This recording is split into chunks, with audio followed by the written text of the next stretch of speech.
함께 읽은 본문을 중심으로 장신구라는 제목의 하나님 말씀 나누겠습니다. 오늘 본문의 배경은 이스라엘 백성들이 시내산에 도착한 이후에 모세가 하나님을 만나 뵙기 위하여 두 번째로 산에 올라간 후에 벌어진 일입니다.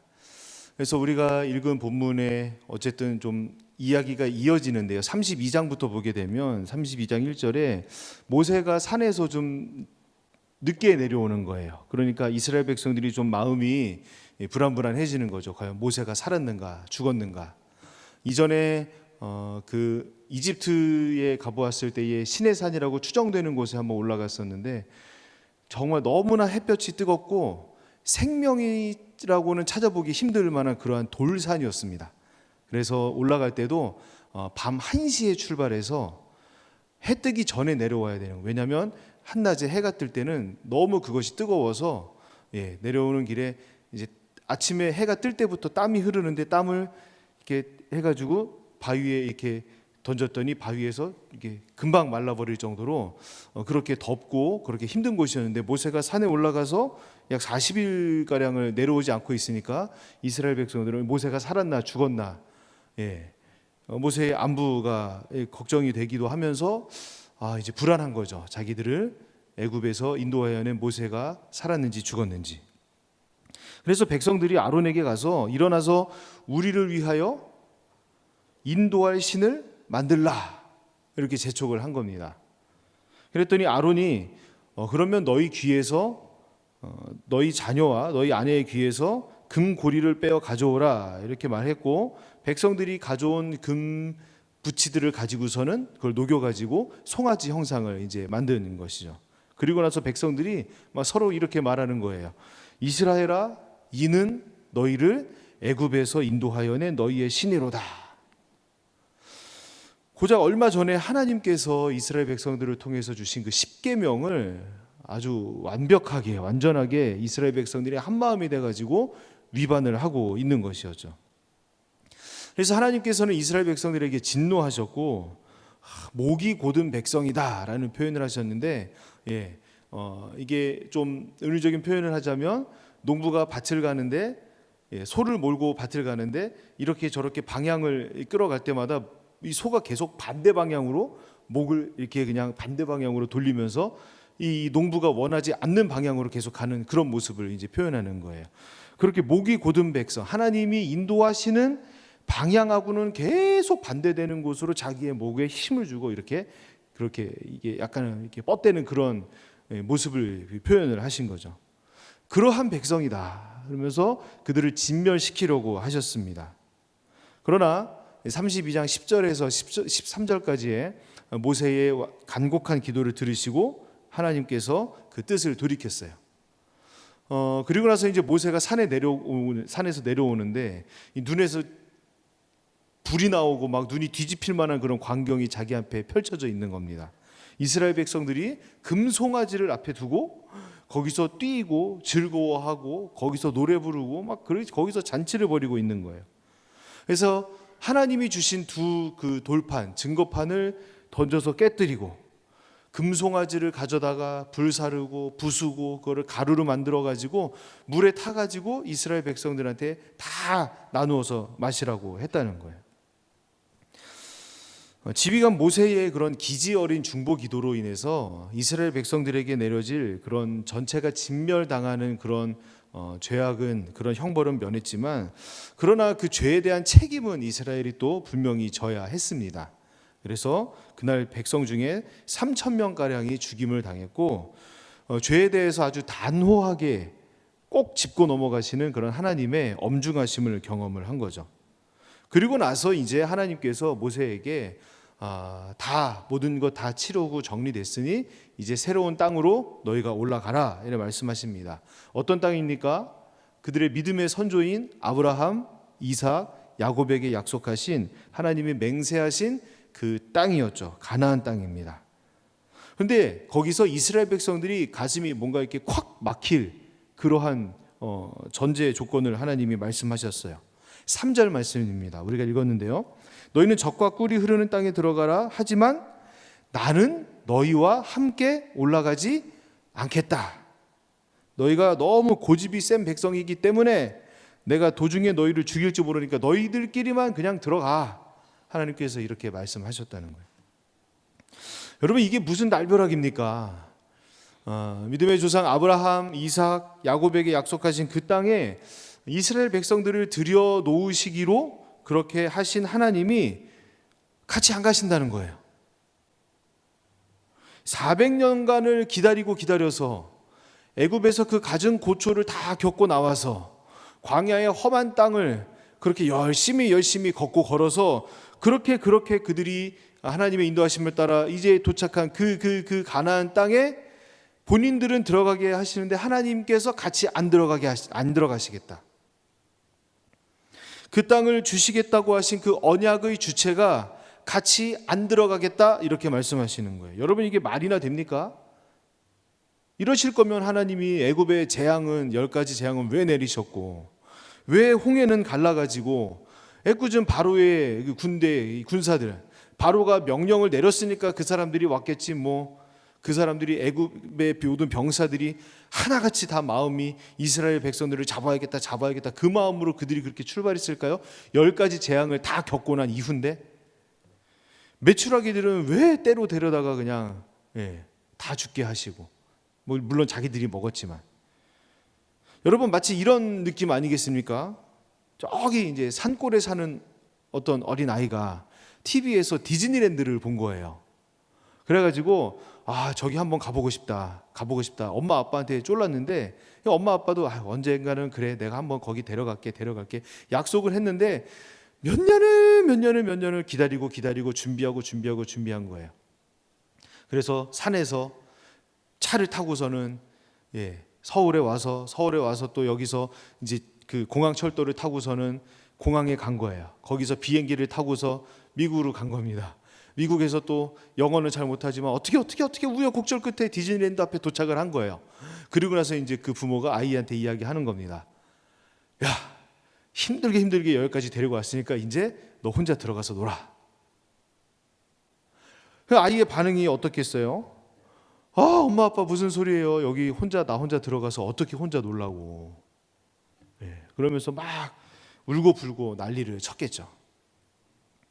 이스라엘 백성도 마찬가지였습니다. 4절 말씀을 보게 되면 그들이 얼마나 슬퍼했는지 그들의 행동과 그들의 마음이 좀 표현은 되어 있어요. 백성이 준엄한 말씀을 듣고 슬퍼하여 한 사람도 자기의 몸을 단장하지 않았다는 겁니다. 본문 1절부터 3절까지, 3절 앞부분까지를 보게 되면 하나님께서 모세의 기도를 들으시고 좀 그 노를 좀 거두시는 것 같았는데 한순간에 분위기가 갑자기 바뀌어버린 거예요. 자기들이 그동안 하나님이 자기들을 인도하셔서 여기까지 오게 하셨는데 우리가 지금 이 순간부터 하나님께 버림을 받게 되는구나. 이스라엘 백성들이 그런 마음이 들은 거죠. 마치 소망 없는 장례식장 같은, 천국 소망 없는 장례식장 같은 그런 분위기가 이스라엘 백성들한테 갑자기 몰아친 겁니다. 그런데요, 여러분, 말씀을 잘 보게 되면 사실 하나님께서 이스라엘 백성들과 함께 가시지 않겠다, 이러한 말씀은 어떻게 보면 그들을 향한 배려에서부터 비롯된 것으로도 우리가 볼 수 있어요. 수시로 하나님을 원망하고 불평했던 그 이스라엘 백성들이 이제 가나안에 들어가게 되면 이제 조금 더 나은 삶을 거기에 정착해서 삶을 살게 될 것인데, 그렇다면 그들의 죄성을 고려한다면 거룩하신 하나님과 계속해서 동행하면 그들이 결국에는 이 멸망을 당하고 살아남을 사람은 하나도 없게 될 테니까요. 참 어떻게 보면 슬픈 현실이기도 하죠. 왜냐하면 주의 백성들의 아주 궁극적인 꿈과 바람은 평생토록 주의 전에 거하며 영원토록 하나님과 동행하는 그것 아니겠습니까? 그런데 이스라엘 백성들이 이제 하나님이 약속하신 그 땅에 우리가 들어가야 하는데 정작 하나님은 우리와 함께 동행하시지 않겠다. 얼마나 그들의 마음이 힘들고 슬프고 어려웠을까요? 그런데 여러분, 우리는 좀 어떻습니까? 우리는 하나님과 계속해서 동행할 만큼 우리의 목이 유연합니까? 하나님께서 마음 편하게 우리와 동행하실 만큼 내가 쟤네들한테 이 순간마다 벌을 주어야 하는데 어떻게 하지? 줄 수는 없고 내 마음도 아픈데, 이렇게 하나님께서 불편하시지 않을 만큼 그렇게 우리와 하나님이 동행하시는 것을 기뻐하실 만큼 우리의 말과 우리의 행동은 거룩합니까? 진정 우리가 하나님 마음과 합한 그런 삶을 살고 있나요? 우리가 이스라엘과 다를 것이 무엇이겠습니까? 수시로 내 욕심에서 기인한 그런 지휘관을 세워가지고 계속해서 하나님의 법을 따라가려고 하는 게 아니라 세상의 법을 따라가려고 하는 것이 우리의 모습 아닌가요? 수시로 눈에 보이는 송아지, 눈에 보이지 않는 하나님을 우리가 따르고 하나님을 알고 싶어하고 하나님의 뜻을 깨달고 싶어하고 하나님의 인도하심을 그렇게 원하기보다 우리 눈에 보이는 그 송아지를 만들기 위한 그러한 열심이 충만한 우리의 삶의 모습은 아닌가요? 슬퍼하면서 몸을 장식하지 않고 있었던 이스라엘에게 하나님은 한 가지 요구를 하시면서 그 요구를 온전히 따르면 그때 좀 내가 너를 어떻게 생각해 보겠다, 이렇게 말씀을 하셨습니다. 그 요구가 무엇입니까? 너희 몸에서 너희의 장신구를 떼어내라. 여기서 하나님께서 제거하라고 명령하시는 장신구가 무엇이겠습니까? 문자적으로는 이스라엘 백성들이 자기 몸에 이렇게 붙이고 걸고 치장하고 했던 그러한 모든 물건들이라 생각이 됩니다. 귀걸이, 목걸이, 코걸이, 팔찌, 반지, 발목에다가 거는 것들 하면서 여러 가지 많은 그런 몸에 이렇게 붙이는 그런 액세서리 같은 것들 말이죠. 근데 여러분, 이것이 이스라엘 백성들이 어디에서 난 것이겠습니까? 어디에서 그들이 만들었던 것일까요? 그들이 광야를 걸으면서 하나님을 생각하면서 구름 기둥과 불 기둥을 보면서 홍해를 건넌 이후에 그것을 기념해서 그렇게 그들이 만든 것이겠습니까? 아니죠. 다 애굽에서 그걸 가지고 나온 거예요. 출애굽기 12장 35절 36절 보면 이스라엘 자손이 모세의 말대로 해서 애굽 사람에게 은금 패물과 의복을 구했는데 여호와께서 애굽 사람들에게 이스라엘 백성에게 은혜를 입히게 하셔서 그들이 구하는 대로 주게 하심으로 그들이 애굽 사람들의 물품을 다 취해 가지고 애굽에서 나왔다는 거예요. 이렇게 하나님께서 이스라엘 백성들에게 제거하라고 명령하신 장신구들은 다 애굽에서 가지고 나온 것입니다. 사진을 하나 준비했는데요. 확실한 것은 아니겠지만 옛날에 그 당시에 이 애굽에서 사람들이 착용하던 장신구들입니다. 그런데 너무나 현란하죠. 너무나 아주 휘황찬란하고 너무나 아름답습니다. 그림이 이렇게 작아서 우리가 다 보지는 아주 자세하게 보지는 못하겠지만, 그런데 이 모든 장신구들 안에는요, 이 애굽 사람들이 그 땅에서 우상을 섬기던 그런 문화와 그런 우상의 형상들의 이미지가 이 안에 다 있어요. 하나 보일 만한 것이 저기 동그란 이렇게 눈 같은 표시가 있죠. 그 밑에 그 피라미드의 형상도 있고 여러 가지 다 이 모든 것들이 이 애굽 사람들이 자기들이 섬기던 이방신들 우상을 생각하면서 그 이미지를 형상화한 것들이 바로 이스라엘 백성들이 그때까지 가지고 있었던 장신구였던 것이라는 겁니다. 아무리 이렇게 아름답고 휘황찬란해도 금도 은도 모든 보석들도 다 하나님께서 이 세상 가운데 창조하신 것이지만 애굽 사람들은요, 이것들을 가지고 만들면서 우상들을 생각한 거예요. 아무리 멋지게 만들었을지라도 우상을 섬기면서 자기 몸에다 그것을 치장하면서 내가 이것을 내 몸에 붙이면 내가 섬기는 신이 기뻐하겠지, 나를 이쁘게 보겠지, 이러한 마음가짐을 가지고 만들었다는 것입니다. 그러니까 하나님께서 이스라엘 백성들에게 너희 몸에서 장신구를 제하라 이렇게 말씀하신 것은 애굽에서 우상을 섬기면서 너희가 자연스레 갖게 되었던 그러한 정서, 그러한 습관, 그러한 신에 대한 생각, 이런 모든 것들을 다 버리라는 것이죠. 하나님보다 우상이 먼저였던 그 가치관을 너희가 먼저 버려라.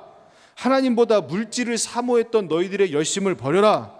하나님보다 너희가 더 추구하고 하나님보다 더 믿고 신뢰하고 너희가 하나님보다 더 우선시 여겼던 그 모든 것들에 대해서 너희가 싹 다 제하여 버려라.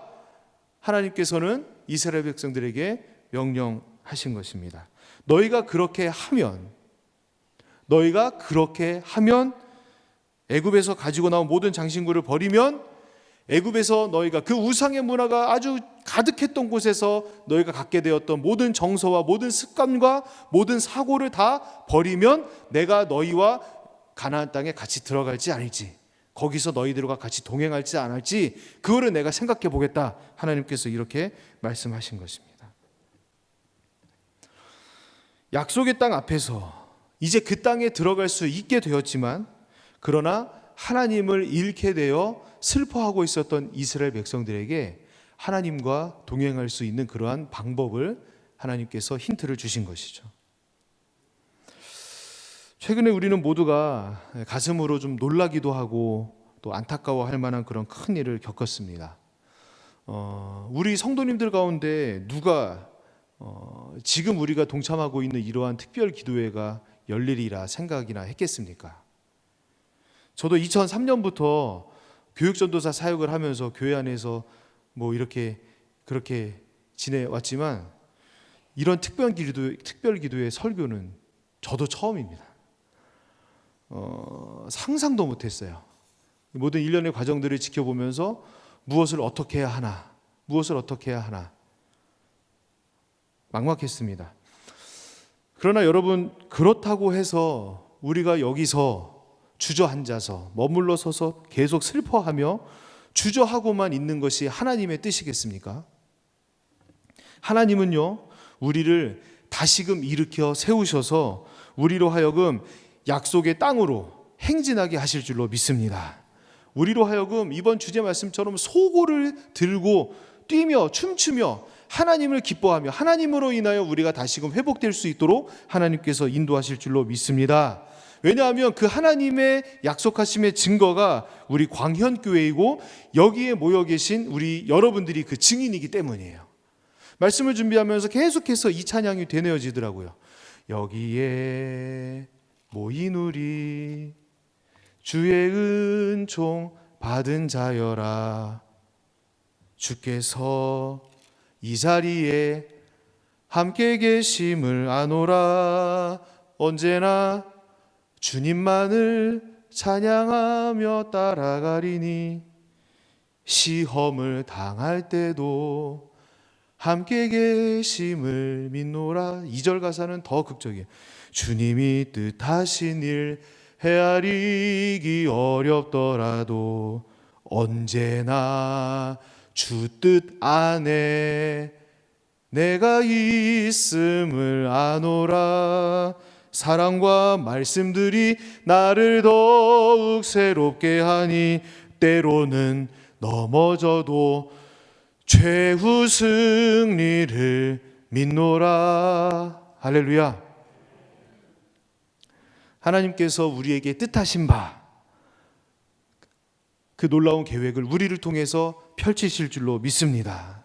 때로는 고통과 때로는 슬픔이 우리 앞에 찾아올지라도 더욱 주님만을 생각하고 주님만을 의지하면서 우리 몸에 가지고 있었던 모든 장신구들, 그것을 다 떼어버리고 하나님 앞에 나아간다면 모든 어려움, 모든 슬픔들 하나님께서 다 사라지게 하시고 우리로 하여금 약속의 땅에 들어가게 하실 줄로 믿습니다. 여러분, 그래서 우리가 이번 기회를 통해서 우리의 구습을 다 버리고 우리의 장신구를 다 떼어내고 하나님의 뜻에 온전히 발맞추어 나가는 것이 하나님께서 우리에게 원하시고 기대하시는 사명이다. 이것을 좀 우리 마음 가운데 다시 한번 새겼으면 좋겠어요.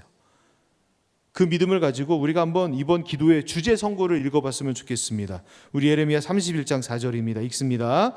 처녀 이스라엘아, 내가 다시 너를 세우리니 내가 세움을 입을 것이요 내가 다시 소고를 들고 즐거워하는 자들과 함께 춤추며 나오리라. 할렐루야, 할렐루야.